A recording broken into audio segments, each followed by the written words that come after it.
Hi, so I'm Paul Nicholson, Director of Product Marketing for A10 Networks.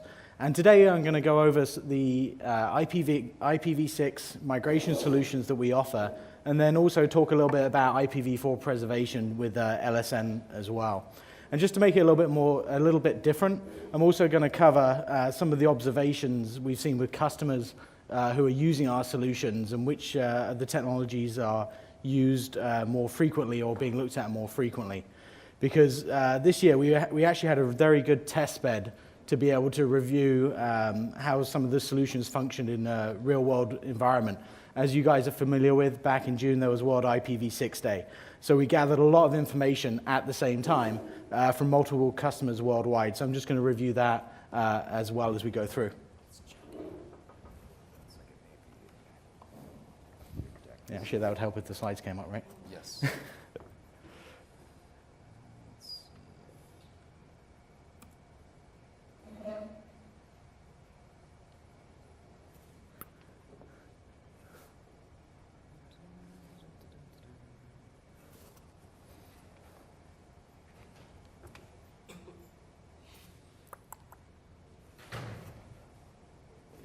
There you go. This is the fun part with live presentations, right?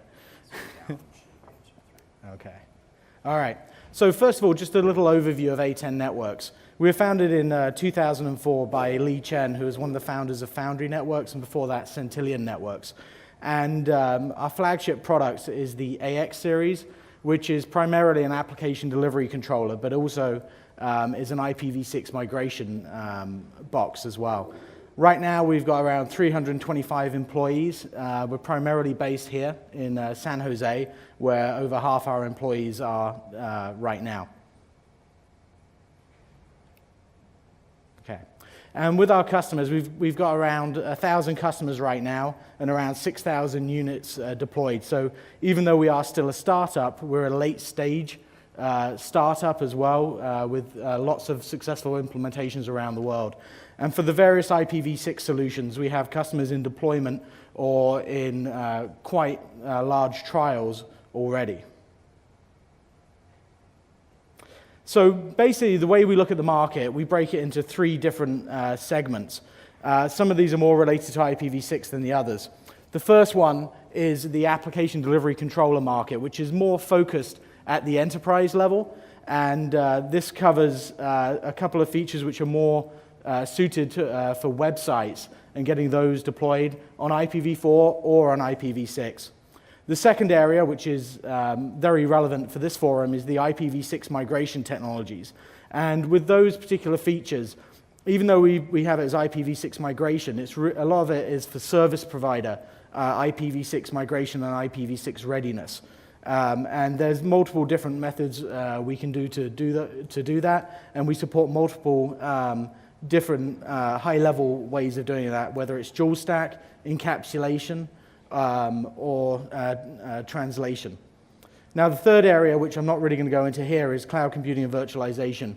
We have various ways where we can either run our solutions on VMware, for example, with virtual machines, or we can actually divide up our boxes so that, for example, service providers could take one of our largest appliances and subdivide it into 120 up to 128 different partitions to provide different services and allow different groups within an organization to have separately managed areas with separate routing, etc. Now, with the application delivery landscape, and again, this is more towards enterprises and content providers, you can see that the main focus here is looking at making sure the user can get to a website and that it's responsive and very fast. With the application delivery space, on the back end, we look at a lot of the things around acceleration and also reducing the overhead on the back end. Now, in terms of IPv6, the challenges are very similar, but one thing we can do is run SLB protocol translation. So we can have IPv6 or IPv4 on the same load balancer, and on the back end, you can run a choice of either just IPv4 only or IPv6 on the back end straight to the web servers. But you can mix and match. You can have IPv4 and IPv6 on the outside, or you can have IPv4 or IPv6 on the inside, or even both on the internal side. Now, going into some of the specifics with the IPv6 migration market, these solutions can be broken into two main areas. The first one, as I was saying earlier on, is more around service provider solutions. So we have support today for some of the leading technologies. So for example, Largescale NAT, which is also known as carrier grade NAT, and also NAT 444. So this is really around IPv4 preservation. So LSN can be deployed on its own, but it's also a solution which is used with DS Lite. So with Dual Stack Lite, this is encapsulation. So this is really having an IPv6 core network and then having IPv4 tunneled through it. So it's more of a future-looking network where networks might be in the future.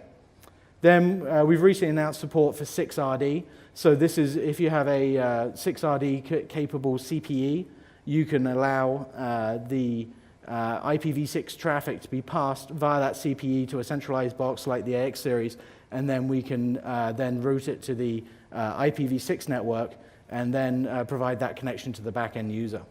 Then finally, we have NAT 6.4 and DNS 6.4 support.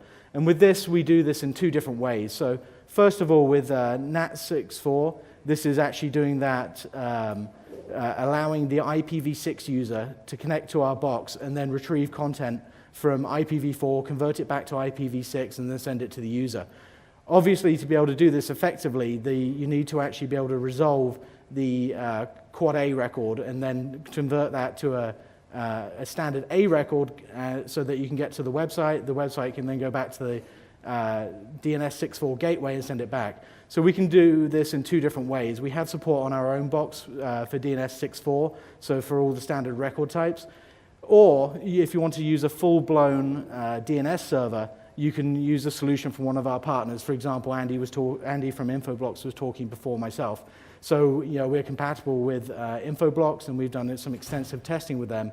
So you could use us for the NAT 6.4 gateway, and you could use a solution like Infoblox for the DNS 6.4 portion of it. Now, looking at those solutions, there's one of those which we're finding is actually relevant to both the enterprise side and the service provider side. So for example, looking at the NAT 6.4, DNS 6.4, we are finding enterprise customers who are interested in deploying IPv6 internally, that they're also interested in the NAT 6.4 and DNS 6.4 solution. Now, on the enterprise side mainly though, we see two different things. The first one is pure IPv6 load balancing, and I'll talk about some of the examples we've seen with customers from our World IPv6 Day experience. Then the other one is using SLBPT or SLB 6.4. So the PT stands for protocol translation. So that's that converting of an IPv6 request into an IPv4 one, getting it from the web server on the back end, and then providing it via the IPv6 SLBPT gateway back to the end user. Now, one of the differences we have, especially for some of the service provider solutions, which is quite attractive, is our architecture. And the biggest thing about our architecture, and the only thing I'll mention just on this particular slide, is that we have a shared memory architecture. So with this shared memory architecture, every one of the CPUs can access the same memory area. So we don't keep separate copies of the data for each CPU, which is very key in a multi-core design. This allows us to give very high session scalability. So with the AX series today, we can go up to 128 million sessions on a single 2-rack unit box. Now, the other thing, which actually also enhances the architecture, is we're also a 64-bit platform. So that means we're not encumbered by a 4 gig limit. So basically, right now, like I say, we have 128 million session max supported. But with some of our new boxes, we've doubled the memory capability. So we're actually positioned to be able to increase that from that 128 million sessions. And looking at some of the other solutions we've seen in the market for the service provider solutions, they're needing like 4, 5, maybe 6 boxes, which it takes up a lot more space in the data center to provide the same session scalability out there. Now, with the models, we have everything from high-end through down to the low end. So even though we can go up to 128 million sessions on our X5211, which was launched a couple of weeks ago, we can also help the small enterprises with single one rack unit boxes, which can just do the SLBPT if required. So it doesn't have to be just the large scale service provider solutions. And then also one of the other key benefits we have is all the licensing is included. So when you buy one of our boxes, there's no additional licensing, there's nothing you have to buy, there's no charge for any of the IPv6 migration technologies. With the boxes, all of them are capable of the IPv6 migration.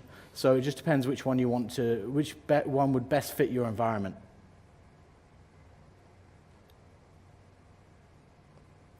Now, we're not actually new to IPv6, so we actually started doing the IPv6 development back in 2007, 2008. So we attended various different events, such as the various IETF events, and then also participated in various shownets. So we've been a fixture of various ones, including the Japan Interop, for many years. And this diagram I like quite a lot because it actually shows how we implemented in a very complex network. So you can see on this one, we have things such as LSN, DS-Lite, the SLBPT, all deployed in the shownet and running live. So with all these features, this is just to really illustrate that this stuff isn't vaporware. It's actually available today. It's just finding the right solution for your particular network.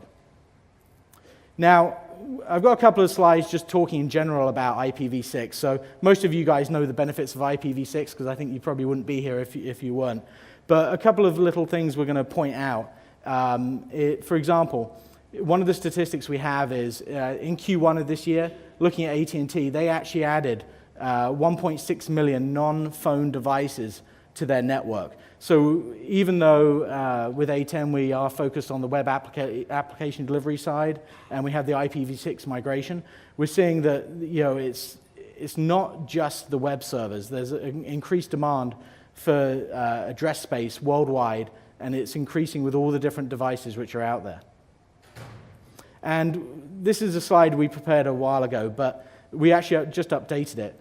At the beginning of the year, we were looking at the IPv6 Monitor for the amount of websites which were actually enabled with IPv6. Now, I'm not sure if with the IPv6 Monitor if they're looking at ones which are just have both A records and quad A records, but one thing, at the beginning of the year, it was 0.15% of all IPv6, all websites, I've got to get that right, all websites which were enabled for IPv6. Looking at it very recently, you can see that's actually gone up to 0.75%. So basically, with this year, even though it's not a huge number like 60% or 100%, you can see that there's been a huge turn-on of the IPv6 for different websites around the world. And if you think about it, there's been more which have been added this year than there has been in all the years since IPv6 has been around. So there's definitely a move to it, and there's definitely a high level of interest from the enterprises out there. Now, one thing we actually see also is part of the problem with IPv6, which we all know, is you need a full chain of communication for it to be able to work. So we need service providers to be enabled, we need the actual content to be there, and then we also need the devices. But this year, with different operating systems such as the latest versions of Windows and Apple products being enabled with IPv6, service providers having started to move to IPv6 in the last couple of years, and then now with these different technologies being deployed such as SLBPT and enhanced technologies such as NAT 6.4 and DNS 6.4, there's more and more content which is accessible or available online. So when we look at the solutions, we can break these into three different areas. So one approach is dual stack, which is perfectly valid. Another one is encapsulation. So that's either putting IPv4 and IPv6 or IPv6 and IPv4. And then also translation technologies. So that's, for example, NAT 6.4, DNS 6.4. So looking at all these methods, we can see that with IPv6, that even though there is no standard compatibility between the protocols, that you need a box in the middle to be able to do this. So with the XSeries, we can provide these different capabilities, but really depending on what you're actually trying to do, you've actually got to think about where it would be placed in the network. If you're doing an SLBPT deployment, it's going to be very different if you're going to provide some core services. So, for example, if you're going to be doing things like LSN, or maybe even NAT 6.4, DNS 6.4, and then 6RD. So, oftentimes customers come to us and say, what is the right solution? And really, there isn't one right solution. There isn't one panacea out there. So we're not actually, we don't actually endorse one specific technology over the other. It just depends on your network. We're seeing there's various different requirements from different service providers. Some of them don't want to upgrade, the CPEs and their core equipment, and they just want to use the existing things. So they're asking for features to be enabled by providers onto the existing equipment they've got. We're finding others who actually have greenfield deployments for certain new technologies, especially in the mobile space. So some of the technologies such as DS Lite suit that a lot more. Now, with large-scale NAT, this is got multiple different names out there, so it's also known as carrier-grade NAT or NAT 444. This obviously is an IPv4 preservation technology as to an IPv6 migration technology. So it doesn't really solve the problem of getting onto IPv6, but there's many service providers around the world who basically cannot get additional IPv4 addresses out there. So this is just a way where they can preserve what they have and get more users over the existing IPv4 address space. With Dual Stack Lite, this is one which we're seeing, there's not so many live production deployments with DS Lite right now, but we're finding a lot of customers are very interested in this because this actually represents a full migration to IPv6. And it really allows the customers who are wanting to have that core IPv6 network to be able to let people who also want to connect via IPv4 connect at the same time. Now, with NAT 6.4 and DNS 6.4, when we look at this solution, this is really a technology which is really just making the IPv6 connectivity better in a lot of ways. If you did deploy IPv6 in the core network and the users can't get to their content at the end of the day, then it's not very much use. So with NAT 6.4, DNS 6.4, it really is an enabling technology to make IPv6 better and just to be able to access those sites which are currently not available on IPv6.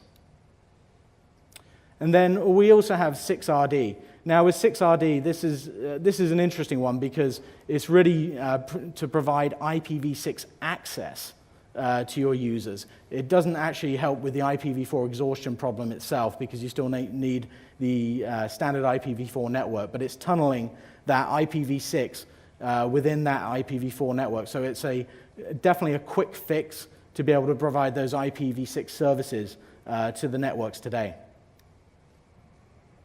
And then we also have the server load balancing protocol translation, as I mentioned earlier. And looking at SLBPT, this one is one which is very interesting to a lot of enterprises out there because to deploy it is actually very simple. A lot of load balancers today, or a lot of the advanced application delivery controllers, provide this functionality at no additional cost. And it also gives some of the IT staff a way to get hands-on IPv6 experience quite quickly. Now, one of the challenges, obviously, with SLBPT, and we actually had this ourselves when we deployed it internally ourselves, is that with SLBPT, you obviously have to have an internet pipe. And when we first deployed it for our website, we actually found that neither of the two service providers we had could give us an IPv6 pipe, so we actually had to go elsewhere to provide it. But once you do have that IPv6 pipe, you insert a Quad A record, then it's very easy to provide the service, as you don't necessarily need to adjust the back-end web servers to be able to give that connectivity on IPv6. Now, one of the things I also wanted to cover was also some of the observations we saw from World IPv6 Day this year, because this was pretty much an unprecedented testing ground to look at various technologies as they're being implemented. And we found that we had a broad array of customers who are actually looking to participate and did end up participating in World IPv6 Day. So among those, we had a very large US web portal. We had one of the largest news organizations in the US, a number of Web 2.0 companies and some cloud providers, as well as a couple of DNS providers. Now, what we saw on here, because World IPv6 Day, a lot of it was about testing the IPv6 connections to websites. We found there was actually two different methods which most of our customers were looking at. The first one was obviously a SLB protocol translation. So we had, for example, a Web 2.0 company who were using it on IPv6 on a World IPv6 Day who had no issues with the deployment. And then we also found, interestingly, that there were a number of customers who we initially thought were going to be using SLBPT because it was easier, but then when they were actually doing their testing in the months before, they actually found they had a number of application issues. So what they ended up doing was using IPv6 pure load balancing and doing one of two solutions on the back end for their applications. One was basically just putting up content just with a more limited feature set than what they would provide on the IPv4 site. Or number two, they actually installed custom proxies which did some conversion for application-specific needs out there. But with all of those deployments we saw on World IPv6 Day, we saw there was actually no issues, and I think a lot of the vendors who we were supporting actually expected there to be some issues. And we did hear of a couple of issues with a couple of websites, but none running our solutions. So from the content provider perspective, actually ourselves, like I said, we initially had an IPv4 website we have done for a number of years, just like most organizations out there. But in preparation for World IPv6 Day, we enabled SLBPT using our own product, the XSeries, to enable IPv6 to connect. Initially, we had it just on a single website, which was IPv6.a10networks.com, which is available today and is still IPv6 only. If you go to it on IPv4, it won't work. Now, when we actually rolled this out, on our website, obviously on our World IPv6 Day, we made the Quad A record for our website live, and with that, again, we saw no issues. So what was found by RIPE with all the sites they monitored, because I think there was over like 400 participants, and a number of them were actually tracked, including A10. Around 20% of the websites which were enabled for World IPv6 Day left their Quad A records on. And I was on a panel in London with Yahoo, Google, and some other vendors. And basically the consensus for World IPv6 Day was that it was pretty much a non-event in terms of issues with websites, which I think is a very important message, because I think there's a lot of fear about enabling a new protocol and what will happen to the production website, particularly. So the big thing from World IPv6 Day we saw was that there was basically no issues, and for us, there was no issue to disable it afterwards. Now, from the vendor perspective, one of the interesting things we saw for most of our customers, especially the service providers, is with a lot of them, they actually prepared well in advance for IPv6 Day. So in terms of with their experience, we didn't actually see any particular issues on the back end, but it did provide a unique test bed for those customers. Like I say, with one of the large customers we had, the traffic on there was a very small percentage of their overall traffic, but they were very surprised at the number of unique IPv6 addresses which were hitting their website to get content, because they previously had not enabled it. And with one of them, they had over 1 million unique IPv6 addresses hitting their website, and I think actually the number was around 1.6 million. So even with those 1.6 million connections which had never been able to retrieve content from their website, they actually found, again, there was no issues. Now, one of the things we're also seeing is, with this year especially, the maturity of IPv6 has increased a lot, and a lot of this is about adoption, and I think it's also vendors being asked more by their customers for individual features and support for those features. So there's obviously a worldwide interest, and we're seeing there's certain things which are in deployment right now, such as LSN. We have a lot of very, very large service providers, quite a few in Japan, in the US, and in Europe. And with these different service providers, LSN was the logical first step. But looking at some of the other solutions, like, for example, DS Lite, even though there's some issues right now in terms of CPE support, in terms of it's not as widespread as it needs to be, there's a lot of customers who are in active trials at those service providers looking at moving towards this technology because it would allow them to run IPv4 over an IPv6 core network. The other thing we're seeing driving the change, I just came back from our APAC conference, is there's a lot of regulations from various government bodies. So for example, in Singapore and the Philippines, the government websites there in the next year or so are required to have IPv6 access. And they've got their own set of challenges because there's also the issue like we had in the US last year, which is getting IPv6 connectivity before they can actually enable the IPv6 website. But with these mandates, it is driving adoption. Now, the other thing, even though most vendors have to give a long list of RFCs, which they're compliant with to the various service providers or enterprises out there, one of the things we're seeing is there's an increasing drive to have IPv6 certification. So right now we're in process for the IPv6 Ready certification, and this is one of the things which we believe in, which is going to be make life a lot easier for organizations out there. And the main reason for that is right now we have to give a long list of RFCs we're compliant with. If you get a certification such as the IPv6 Ready certification, that makes it much simpler because you know if someone has that, then they are automatically compliant with those individual RFCs.